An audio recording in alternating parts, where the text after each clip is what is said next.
오늘 읽은 성경 조금 어려운 부분이죠. 이사야 성경 66권 중에 이사야의 글입니다. 그래서 이거는 예언서라고 구약의 예언서라고도 하는데 조금 어렵지만 오늘 설교 제목을 읽어보시면 또 설교를 들어보시면 훨씬 더 쉽게 이해하시리라 생각이 됩니다. 자, 우리 설교 제목 굵은 거 있지요? 우리가 할 수 있는 거 다 같이 한번 읽어주십시오. 시작! 우리가 할 수 있는 거. 그래서 지난주에 첫 번째 했습니다. 우리가 할 수 있는 거 첫 번째. 오직 무엇을 통해서 삶의 가치를 발견한다고요? 기억 안 나시죠? 한번 답을 해보십시오. 오직 무엇을 통해 삶의 가치를 발견한다고요? 아무나 답변하셔도 됩니다. 오직 무엇을 통해 삶의 가치를 발견한다고 지난주 제가 설교를 했습니다. 제가 부끄럽지 않게 좀 답변을 좀 해주십시오. 오직 무엇을 통해서? 오직 예배를 통해서. 예배에 대해서 이야기를 했습니다. 지난주. 예배를 통해서 삶의 가치를 발견한다라고 제가 지난주 설교했는데 원래 그렇습니다. 우리가 설교를 들으면 들을 때는 은혜 받고 들을 때는 그렇지 아멘 하지만 사실 돌아서면 삶 가운데 너무 바쁘게 정신없이 살아가다 보니까 잊어버리기 일쑤입니다. 그러나 우리 성도님들 충분히 아시고 답변할 수 있는 부분이기도 한데 답변 안 하실 일부러 안 하셨을 수도 있을 것입니다. 자, 오늘은 우리가 할 수 있는 거 두 번째 시간입니다. 무엇의 원천을 바꿉시다. 이게 오늘 여러분들 주보에 적어야 할 답입니다. 성경 구절 있죠? 주보 뒷면에 보면 우리가 할 수 있는 것 두 번째, 무엇의 근원을 바꿔야 합니다. 우리가 할 수 있는 것입니다. 그래야 하나님으로부터 받는 복과 은혜를 풍성하게 누리고 가정과 우리의 인생이 성공하는 인생이 될 줄로 믿습니다. 아멘. 누구나 성공하고 싶지요? 예, 마찬가지입니다. 저도 마찬가지입니다. 성공하고 싶습니다. 지금 우리나라 전 세계적으로 가장 이슈화되고 있는 게 뭡니까? 러시아 소치에서 일어나고 있는 동계올림픽입니다. 그래서 모든 세계적인 뉴스가 이 동계올림픽에 집중하고 있습니다. 그 중에 또 이 동계올림픽, 겨울올림픽 중에서 제일 꽃이라고 할 수 있는 것이 뭡니까? 그 스케이트죠, 스케이트. 우리 김연아 선수가 제일 큰 주목을 받고 있습니다. 우리나라 그 2002년에 한일 월드컵을 통해서 경제 가치가 얼마인 줄 아세요? 20조 원이에요. 20조 원. 우리가 한국과 일본이 같이 월드컵을 추진함으로 말미암아 경제적인 이득을 어머니 어서 오세요. 예, 어서 오세요. 예, 반갑습니다. 잘 오셨습니다. 우리 박수로 환영해 주십시오. 예. 잘 오셨습니다. 명절 끝나고 오신다고 했더니 약속을 지키셨습니다. 예. 바쁘실 건데 오셨어요. 사실 종이를 줍는 게 쉽지 않거든요. 잠시 눈을 떼면 다른 사람이 가져가 버려요. 그래서 이제 나름대로 열심히 성실히 사는 우리 어르신들의 가정인데 이 가정을 볼 때마다 저는 하나님께 참 감사합니다. 우리 교회 붙여주신 가정, 만남과 교제의 가정. 그래서 목사인 제가 이 가정을 위해서 기도하고 또 우리 어머님이 세례를 받고 온 가족이 예수 그리스도로 말미암아 천국 가기를 소망합니다. 그렇게 다 될 수 있도록 우리 성도님들이 함께 기도해 주시기를 소망합니다. 예. 우리나라 월드컵을 통해서 얻는 경제적인 가치가 얼마냐면 20조 원이었어요. 20조 원. 그런데 김연아 선수 한 사람을 통해서 우리나라가 얻는 경제 가치가 얼마인 줄 아세요?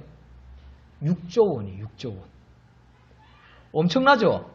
월드컵은 축구선수 11명이 뛰어야 되지만 11명이 뛰어서 20조 원 나눠봐야 얼마입니까? 감독까지 다 포함하면 한 20명, 23명, 25명 되는데 한 사람당 1조 원도 못 벌어요. 그런데 김연아 선수 혼자서 얼마 번다고요? 우리나라 경제 이익이요? 6조 원을 번대. 6조 원. 그런데 6조 원이 한 해가 아니고요. 지금까지 계속해서 지금 이제 이번에는 2연패에 도전하죠. 8년째. 근데 이 아이스 스케이트로 2번 연속 금메달을 딴 선수는 전 세계적으로 단 2명밖에 없습니다. 단 2명. 네덜란드 선수하고 독일 선수인가? 그럴 겁니다. 미국 선수 한 명 들어가 있나? 어쨌든 우리 김연아 선수가 이번에 도전을 하는데 모든 세계적인 각국이 전부 다 김연아만 쳐다보고 있습니다. 당연히 이번에 금도 김연아가 딸 것이다. 왜? 작년에 세계선수권대회에서 또 그 우승을 했거든요. 실력이 녹슬지를 않았어요. 김연아 선수 참 아름답고 또 우리 귀한 보배라고 할 수 있습니다. 분명한 것은 누구나 돈 이야기, 출세 이야기 하면 너무나 기쁘고 너무나 즐겁고 나도 그렇게 되었으면 우리 자녀들이 그렇게 되었으면 그런 소망이 있을 것입니다. 교회 지도자로서 우리 성도들의 가정을 위해서 기도할 때 당연히 그렇게 되게 해달라고 저는 늘 기도합니다. 그런데 참 안타까운 것은 누구나 다 저렇게 될 수 없다라는 거죠. 누구나 출세할 수 없고 누구나 떵떵거리며 누구나 안정된 직장을 다니고 누구나 행복한 가정을 꾸리고 누구나 행복하게 다 잘 살 수만은 없습니다. 이상하게 누구는 아무리 노력해도 잘 안 돼요. 힘들어요. 오히려 더 이상하게 막 악재가 삼재가 끼었는지 문제가 생기는 건지 뭔가 안 돼요. 왜 그럴까요? 오늘 그 해답을 찾고 돌아간다면 하나님으로부터 주시는 늘 우리가 받을 수 있는 은혜와 축복들을 누릴 줄로 믿습니다. 아멘이십니까? 아멘이십니까?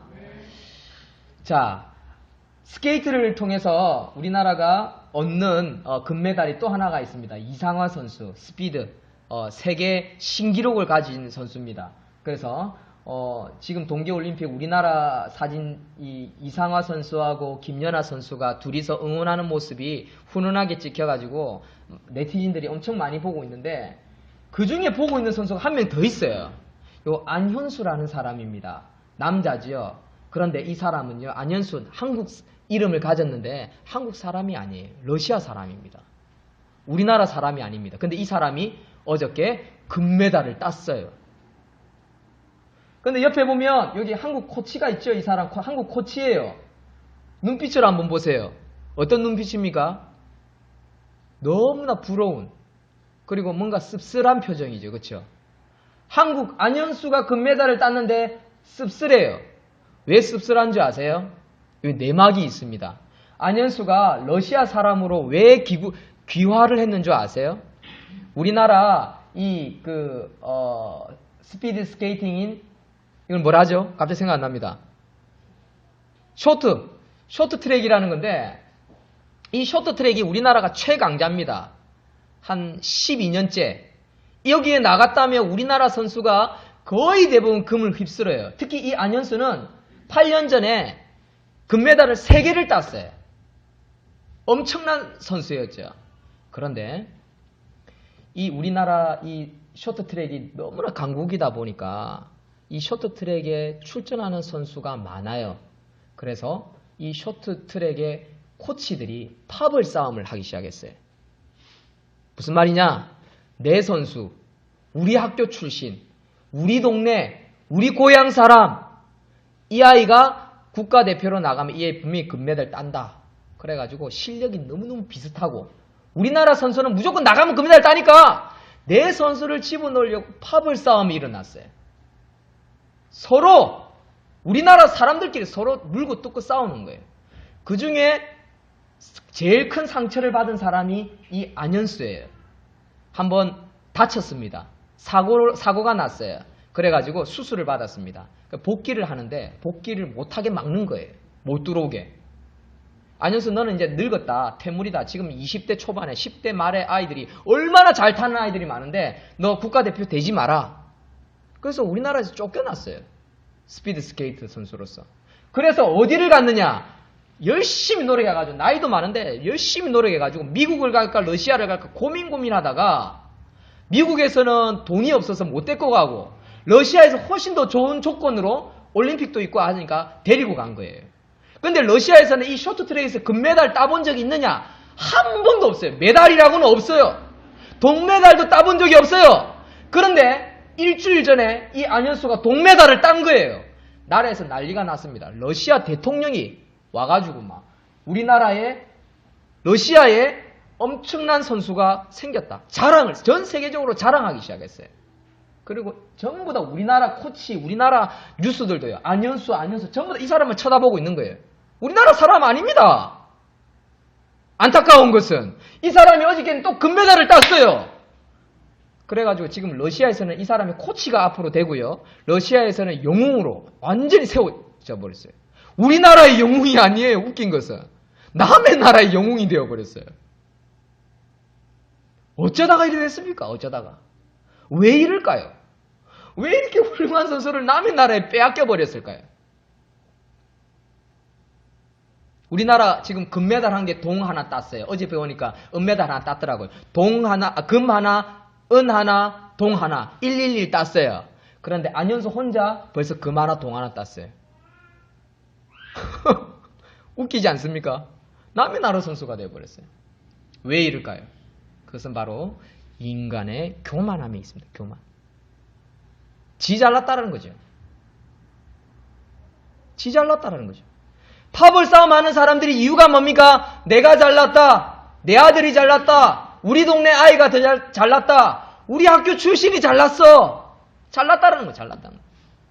이 애가 나가기만 하면 금메달 딴다. 그러니까 우리끼리 경쟁하면서 서로 망해버린 거예요. 쇼트트랙. 우리나라는 이제 더 이상 쇼트트랙 강국이 아닙니다. 다른 나라에 다 빼앗겨버렸어요. 오히려 러시아가 강국이 되어버렸어요. 누구 한 사람 때문에? 안현수라는 한 사람 때문에. 사람이 이렇게 중요합니다. 사람이. 절대로 부상당했다고, 늙었다고, 힘없다고, 돈 없다고, 절대로 키 작다고 무시하면 안 됩니다. 저도 무시하지 마십시오. 키 작다고, 키 작아도요, 저 아주 맵습니다. 저한테 호되게 당한 사람들 많습니다. 저 무시했다가. 그러나 교만하면 안 됩니다. 절대로. 절대로 교만하면 안 됩니다. 사랑하는 성도 여러분, 사람이 망하는 이유는요, 바로 교만함 때문에 그렇습니다. 교만함. 사람은 왜 교만해질까요? 그것은 바로 힘의 근원이 자기에게 있다는 겁니다. 내 지식, 내 경험, 우리 가정, 우리 역사, 내한테 있다. 여러분, 인간에게 있다. 이 교만함이 결국 사람을 스스로 망하게 만다는 것입니다. 돈, 너무너무 중요합니다. 제가 생각할 때 보이는 것 중에 제일 막강한 건 돈이라고 생각합니다. 그러나 아무리 돈이 많아도 하나님이 한번 후 불고 흔들기 시작하면 그 돈도 있다가도 싹 사라져 버립니다. 거지라도요, 하나님이 옛다라고 던져주면 몇백억씩 로또가 떨어지기도 합니다. 모든 주권은 하나님께 있습니다. 사랑하는 성도 여러분, 힘의 근원을 바꿔야 됩니다. 돈이 아니라 하나님께 있다라는 사실입니다. 아멘이십니까? 우리의 생각, 우리의 마음, 우리의 가치, 우리의 인생 전부 다 하나님을 바라볼 때 복이 올 줄로 믿으시는 저와 여러분들이 되시기를 주의 이름으로 축원드립니다. 하나님을 찾아야 합니다. 하나님을 찾아야 우리에게 복이 떨어진다는 사실입니다. 하나님을 찾지 않으면 하나님으로부터 복을 누릴 수 없다라는 사실입니다. 하나님이 없으면 어떻게 합니까? 빼앗습니다. 훔칩니다. 거짓말합니다. 남을 누릅니다. 괴롭힙니다. 손가락질합니다. 시기합니다. 질투합니다. 막 덤비는 거예요. 하나님이 없으면. 왜? 자기가 힘이 제일 세니까. 자기가 돈이 제일 많으니까. 자기가 떵떵거리니까. 니 아쉬우면 내한테 머리 숙여라. 이렇게 말하는 게 누굽니까? 하나님을 모르는 사람들의 특징이라는 거지요. 그러나 하나님이 그 사람 한번 흔들고요. 그 사람 죽으면 인생 끝나는 겁니다. 돈이 아무리 많고 자기가 왕이고 자기가 인기가 아무리 많고 자기가 이 세상에 제일 이쁘고 자기가 이 세상에 제일 인기가 많으면 뭐합니까? 병들고 죽으면 끝인데요.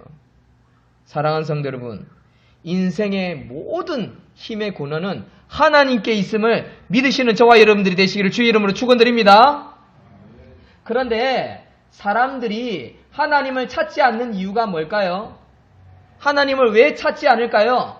자, 우리가 하나님을 찾지 않는 이유를 알기 전에 성경 말씀 한번 읽어봅시다. 조금 많을 수 있는데 한번 읽어봅시다. 시작. 겸손한 자에게 여호와로 말미암아 기쁨이 더하겠고 사람 중 가난한 자가 이스라엘의 거룩하신 이로 말미암아 즐거워하리라. 무슨 말입니까? 가난하고 힘없고 참 별 볼 일 없어도 하나님을 믿으면 하나님으로 말미암아 즐거움이 생긴다는 거죠.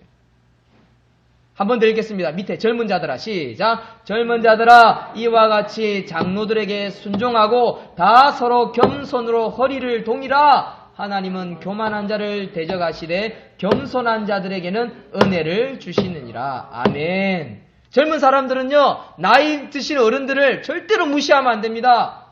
겸손하게 어른들이 하는 말, 그분들의 인생의 경륜을 들을 필요가 있습니다. 들을 필요가 있습니다. 들어야 됩니다.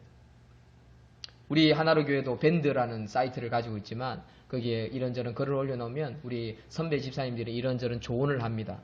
들어야 되는 겁니다. 거기에는 지혜가 있는 것입니다. 경험에서 나온 말입니다. 그걸 순종하는 자는요, 직장에서 학교를 다닐 때 어디를 가든지 잘 되게 되어 있습니다. 바로 이런 말입니다. 겸손하라. 그런데 인간이 더 잘 겸손해야 할 대상이 있습니다. 누구냐? 하나님입니다. 하나님. 하나님께 겸손하면요, 뭐가 오는지 압니까? 마음의 평강이 와요. 김연아 선수가 마음의 평강, 자기는 지금 러시아의 한 선수하고 지금 크게 지금 라이벌로 대두대가 있는데 불안할 수 있지 않습니까? 근데 김연아 선수를 보면 전혀 안 불안해요. 왜 그럴까요? 김연아 선수는 하나님께 기도하는 딸이기 때문에 그렇습니다. 우리 개신교하고는 조금 다른 천주교 교인이기도 하지만 그러나 같은 성경, 같은 하나님을 믿는다라고 볼 수 있습니다. 그러나 우리는 성경을 더 정확하게 읽어야 될 필요가 있고 성경을 더 정확하게 읽을 때 우리는 하나님을 더 정확하게 알 수 있습니다. 아멘이십니까? 그래서 우리는 열려있는 성경, 누구나 성경 예수 그리스도로 말미암아 다가간다는 거죠. 그거에 대한 자세한 이야기는 다음에 하도록 하고 어쨌든 한 번 더 읽겠습니다. 교만은 시작. 교만은 패망의 선봉이요 거만한 마음은 넘어짐의 앞잡이니라. 여러분 쇼트트랙이 왜 망했다고요? 교만했어요. 교만해서 망한 겁니다. 코치 선수들이 파벌 싸움하고 내가 잘났다 하다가 망한 거예요. 그러나 보십시오. 두 번째 여호와를 시작. 여호와를 경외하는 것은 지혜의 훈계라. 겸손은 종기의 길잡이니라. 아멘. 여러분 만약에 김연아 선수가 당연히 금 딸 줄 알고 나갔는데 금 못 땄다. 러시아 선수 16살인가? 그한테 만약에 졌다 치십시오. 그러면 또 우리나라 난리 날 겁니다. 난리 날 겁니다. 여러분 질 수도 있습니다. 금메달 못 딸 수도 있어요. 그게 중요한 게 아닙니다. 최선을 다했다라는 겁니다. 아멘이십니까? 그러나 사람이 자꾸만 최선을 다하고 하나님이 나에게 어떤 은혜를 주시느냐 그게 관심이 아니라 돈 1등 그것만 생각하기 때문에 그런 거예요. 여러분 일본 선수 아사다 선수가 제가 불쌍하다고 늘 말하죠. 왜 불쌍한 줄 아세요? 아사다 선수 얼마나 아름답습니까? 얼마나 이쁩니까? 우리 김연아 선수하고 동갑내기입니다. 아마 같은 달에 태어났을 겁니다. 그리고 같은 스케이트를 타고 같은 천재라는 말을 들었습니다. 아니죠. 김연아 선수보다도 더 천재다. 어릴 때부터 천재다. 각광을 받았습니다. 그런데 아사다 선수는 망했어요. 왜 망했습니까? 1등. 일본 사람도 오직 1등. 아사다 선수가 1등 못하니까 온통 언론이나 사람들이 아사다 선수 조롱하는 거예요. 또 우리나라하고는 또 원수지간이기도 하잖아요. 우리나라를 쳐들어왔고 또 끊임없이 지금도 독도를 자기네 땅이라고 우기니까 열받잖아요. 그렇죠? 제국주의, 남의 나라를 침범하는 것이 당연한 자기들의 어떤 우월성을 드러내는 자랑인 것처럼 세계적으로 자랑하고 다니고 그렇죠? 제국주의 국기 해가 반짝 이렇게 막 펼쳐나가는 그 제국주의 남의 나라를 정복하겠다는 뜻이잖아요. 그 정신을 지금도 가지고 있어요. 그러니까 다른 나라 미국이든 독일도 그런 말을 안 합니다. 독일도 유태인 이스라엘 백성들을 600만 명이나 학살했지만 자기들은 역사책으로 뭐라고 이야기합니까? 미안하다, 잘못했다라고 이야기합니다. 그래서 일본 사람들에게 뭐라고 합니까? 너희들 그렇게 하면 안 된다. 한국과 중국 사람들에게 너희들 용서를 빌어라. 끊임없이 이야기합니다. 그러나 일본 사람들은 머리를 숙이지 않습니다. 뭡니까? 교만합니다. 교만. 그러니까 하나님이 쓰나미로 쉘이 막 흔들어 부잖아요. 쓰나미로 흔들어 버리잖아요. 예? 지진이 흔들어 버리잖아요. 여러분 지금 일본은 이제 더 이상 강대국이 아닙니다. 3위, 4위 끊임없이 추락하고 있습니다. 여러분 이유가 뭡니까? 교만해서 그렇습니다. 교만. 여호와의 말을 들으면요 하나님으로부터 지혜를 얻게 되어 있습니다. 여러분 지혜라는 말은 하나님이라는 말과 동일한데 성경 두 구에 더 읽겠습니다. 시작. 교만에서는 다툼만 일어날 뿐이라 권면을 듣는 자는 지혜가 있느니라. 하나님이 있는 거예요. 권면을 듣는 사람은 하나님을 두려워할 줄 알아요. 하나님은 무서워할 줄 안다고요. 아, 하나님 보시니까 내가 이러면 안 되지. 그런 사람 보면요, 착해요, 착해. 말하는 것도 다르고 행실도 다르고 사는 것도 다르고, 그리고 그 사람이 죽고 묘비에 묻힐 때, 장례식을 치를 때도 사람들이 칭송한다고요. 아멘이십니까? 두 번째, 교만 읽겠습니다. 시작. 교만이 오며 욕도 오거니와 겸손한 자에게는 지혜가 있느니라. 다 성경 말씀이에요. 더 많지만 몇 가지만 읽어드렸습니다. 그런데도 사람들은 하나님을 찾지 않습니다. 왜 하나님을 찾지 않습니까? 여러 가지가 이유가 있겠지요. 찾아도 안 보이니까. 찾아도 안 보이니까. 아유, 하나님 어디 있냐? 나 찾아봤는데 안 보이더라. 찾아봤는데. 그런데 그런 사람 거의 몇 사람 안 되지만 열심히 찾으려고 하는 사람들은 많이 없지만, 제가 볼 때 열심히 하나님을 찾으려고 하는 사람들은 한 20%, 30% 될까요? 모든 사람이 다 하나님을 찾지 않지 않습니까? 그런데 그 20%, 30% 되는 사람 중에 하나님을 못 찾는 사람들은 어떤 사람입니까? 절실한 마음이 없어요. 간절한 마음이 없으니까 하나님이 안 찾아지는 거예요. 세계 곳곳을 가보십시오. 저 아프리카를 가도요, 오지를 가도요, 불을 피워놓고 자신들의 신, 하나님을 찾습니다. 그러나 그들에게 뭐가 없습니까? 하나님 말씀이 없지요. 하나님은 어떤 분인지를 모릅니다. 가르쳐주는 사람이 없습니다. 그러니까 하나님을 어떤 분인지 모르지만 하나님을 찾고 있는 거예요. 알랄랄랄라 하면서 찾고 있는 거예요. 신을 찾고 있는 거예요. 그러나 그들은 제대로 된 신을 만나지 못합니다. 지혜를 얻지 못합니다. 깨달음이 없습니다. 왜요? 하나님의 말씀이 없기 때문에 그런 거죠. 예수님을 만나지 못하기 때문이라고 할 수 있습니다. 하나님을 또 찾지 못하는 이유가 무엇일까요? 어떻게 찾는지 몰라서, 무지해서 그렇습니다. 무지해서. 그래서 이 신도 믿어보고 저 신도 믿어보고 온갖 잡신을 다 믿어봅니다. 그러니까 뭔가 지혜가 없고 지식이 없고 뭘 모르니까 무당 굿도 하고 뭐 별짓을 다 하는 겁니다. 삼재가 끼었던지부터 시작해서 문지방에 뭐 온갖 부적을 달고 그렇게 하는 겁니다. 몰라서 그렇습니다. 세 번째, 하나님을 찾지 않고 찾지 못하는 이유가 뭡니까? 찾을 필요가 없어. 찾을 필요가 없는 거예요. 살만하니까. 먹고 살만하니까. 하나님 찾지 않는 거예요. 찾을 이유가 없는 거예요. 사랑하는 성도 여러분, 사람들이 하나님을 찾지 않아서 하나님을 못 찾는 거지, 찾고 만나려고 애를 쓰면 하나님은 만나주시는 분입니다. 아멘이십니까? 오늘 이 시간에 하나님을 만나시는 저와 여러분들이 되시기를 소망합니다. 자, 오늘 본문을 말씀을 가지고 정리를 하겠습니다. 여러분, 오늘 성경에 보면요, 1절, 여러분들 가지고 있는 성경 1절을 한번 읽어주십시오. 오늘 이사야서 31장 1절 결론을 맺고 정리하겠습니다. 도움을, 시작. 도움을 구하러 애굽으로 내려가는 자들 화 있을진저 그들은 말을 의지하며 병거의 많음과 마병의 심히 강함을 의지하고 이스라엘의 거룩하신 이를 앙모하지 아니하며 여호와를 구하지 아니하니. 이게 무슨 말이냐면요, 유대인 이스라엘 사람들은요, 우리나라처럼 남과 북으로 나누어졌어요. 솔로몬왕 이후로. 그리고 북이스라엘은요, 북한 땅처럼 망해버렸어요. 하나님을 섬기지 않다가. 누구에게? 아수르라는 나라에게 정복당해서 완전 쫄딱 망해버렸어요. 하나님을 섬기지 않다가.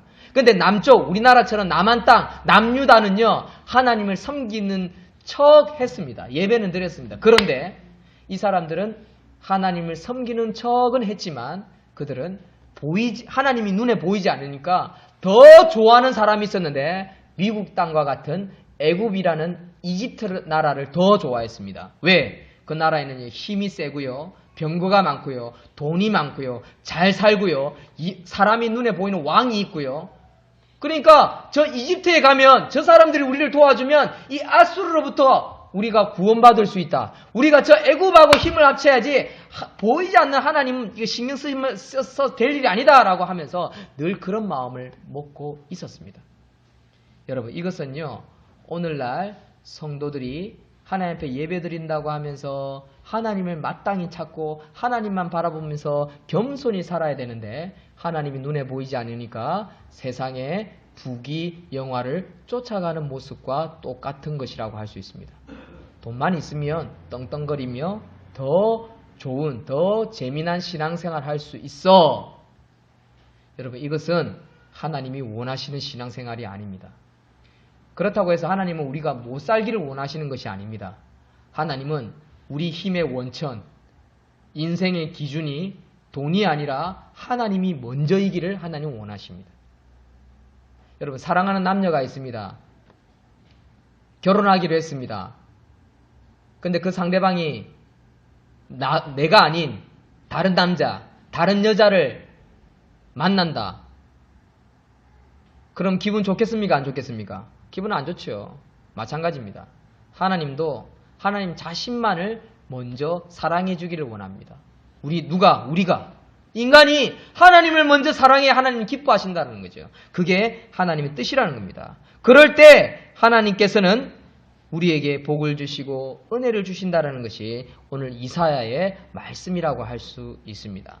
오늘 말씀을 더 많이 파헤치려면 시간상 있지만 간단하게 정리하겠습니다. 사랑하는 성도 여러분, 이 이사야를 통해서 이스라엘 백성들에게 또 오늘날 우리 성도들에게 기독교인들에게 교회 다니는 사람들에게 하시는 말씀은 뭐냐면 힘의 근원은 세상의 돈과 권력과 인기와 외모가 아니라 하나님께 있다라는 겁니다. 하나님께 먼저 나아가면 하나님께서 모든 평안과 모든 은혜를 통해서 우리에게 뭘 주신다? 마음의 여유를 주시고 기쁨을 주시고 비록 내가 좀 없을지라도 또는 비록 내가 많을지라도 그것 때문에 교만하지 않고 좌로나 우로나 흔들리지 않고 사람들에게 손가락질 당하고 씹히는 행동하지 않고 누가 보더라도 저 사람 참 착하다, 참 귀하다, 참 좋은 사람이다. 아, 저 사람이 뭔가 실수했나 보다. 그럴 이유가 있겠지. 이렇게 사람들로부터 이해받는 사람이 되는 겁니다. 그러나 반대로 자기가 잘났고 자기가 힘이 세고 자기가 잘생기고 자기가 이쁘고 이런 사람은요 교만해가지고요 그 사람이 아무리 착한 일을 해도 행동을 해도 에이 저 사람 뭔가 꼼수가 있을 거야, 뭔가 이유가 있을 거야 이렇게 삐딱하게 보는 것입니다. 여러분, 겸손은 하나님을 바라보고 비록 하나님이 눈에 보이지 않더라도 겸손히 자기의 일들을 행하는 자라고 할 수 있습니다. 사랑하는 성도 여러분, 이번 한 주간 살아가실 때 일터와 가정과 직장에서 그렇게 겸손히 살아가는 저와 여러분들이 되시길 주의 이름으로 축원드립니다. 힘의 근원은 하나님께 있습니다. 하나님을 바라보면요 하나님께서 우리를 지키시고 은혜를 주십니다. 우리 마지막 성경 15절 16절 우리 이것만 읽고 마치겠습니다. 시작. 자기의 계획을 여호와께 깊이 숨기려 하는 자들은 화 있을진저 그들의 일을 어두운 데에서 행하며 이르기를 누가 우리를 보랴 누가 우리를 알랴 하니. 보세요, 교만한 자는 아무도 안 본다. 누가 우리를 알겠냐, 우리가 나쁜 짓 해도 이런 마음을 가지고 있는 거예요. 여러분, 누가 봅니까? 하나님이 봅니다. 하나님이. 16절 시작. 너희의 패역함이 심하도다. 토기장이를 어찌 진흙같이 여기겠느냐. 시험을 받은 물건이 어찌 자기를 지은 이에게 대하여 이르기를 그가 나를 짓지 아니하였다 하겠으며 빚음을 받은 물건이 자기를 빚은 이에게 대하여 이르기를 그가 총명이 없다 하겠느냐. 하나님 없다. 하나님 어디였냐. 하나님 없어. 네 하나님 봤냐. 여러분, 죽어보면 그때 깨닫습니다. 진작에 내가 믿을걸, 진작에 말씀대로 살걸, 진작에 내가 착하게 살걸. 죽으면 그때 후회한다는 것입니다. 여러분, 후회하지 않는 방법은 바로 하나님을 기억하는 것입니다. 힘의 근원은 하나님께 있습니다.